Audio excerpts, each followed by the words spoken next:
Assalamualaikum warahmatullahi wabarakatuh. Perkenalkan, nama saya Rahman Lubis, NIM 2103060666 dari Prodi Peternakan PTNC, dengan dosen pembimbing Ibu Tati Vidyanasari SPT MP. Baiklah, di sini saya akan menjelaskan tentang ovarium. Ovarium yang berkembang hanya sebelah kiri. Biasanya ovarium terdiri dari 5-6 folikel yang sedang berkembang. Ovarium terbagi menjadi dua. Pertama, korteks atau bagian dalam, korteks atau bagian luar, dan mandibular bagian dalam. Korteks mengandung folikel yang terdapat sel-sel telur, biasanya mencapai 12.000, tapi hanya beberapa buah saja yang mampu masak. Oviduk adalah saluran tempat sekresinya albumen atau putih telur, membran kerabang, dan pembentukan kerabang telur. Perkembangan folikel ovarium dirangsang oleh follicle stimulation hormone atau FSH dari kelenjar pituitary anterior. Bagian daripada oviduk yang pertama ada infundibulum.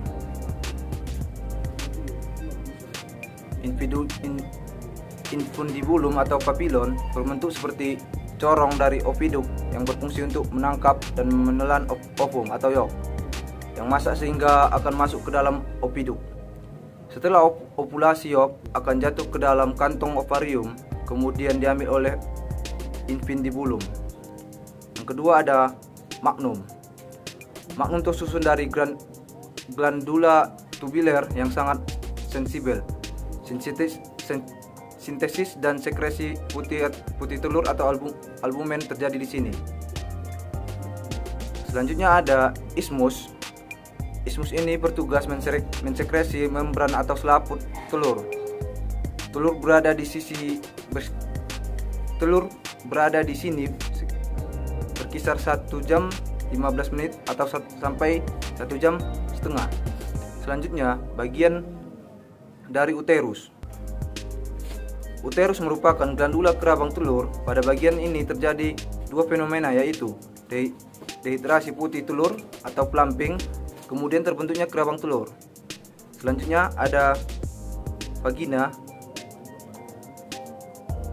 Selama reproduksi telur, kutikula ditimbun pada kerabang untuk mengisi sebagian pori-pori kerabang. Secara normal, telur tinggal di dalam vagina selama beberapa menit, tetapi dalam keadaan tertentu dapat tinggal beberapa jam. Yang selanjutnya ada kloaka. Kloaka merupakan bagian dari ujung luar dari induk tempat keluarkannya telur. Total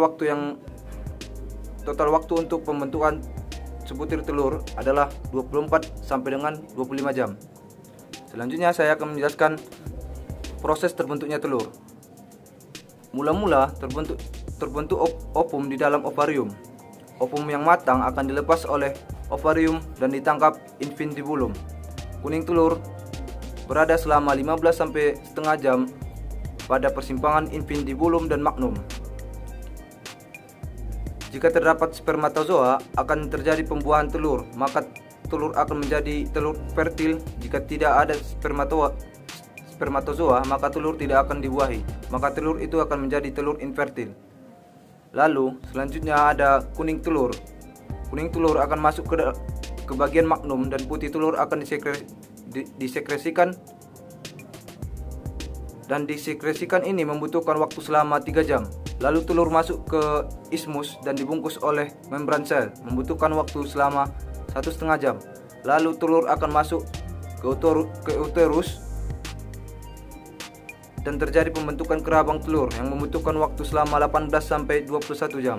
Telur yang terbungkus kerabang lalu masuk ke vagina. Di vagina terjadi kutikula, yaitu penyempurnaan posisi dan pori-pori telur. Setelah itu telur yang terbungkus kerabang akan keluar melalui kloaka. Proses pembentukan telur membutuhkan waktu selama 24 jam sampai 25 jam. Sekian dari saya. Apabila ada kata-kata yang salah, mohon dimaafkan. Wabillahi taufiq wal hidayah. Assalamualaikum warahmatullahi wabarakatuh.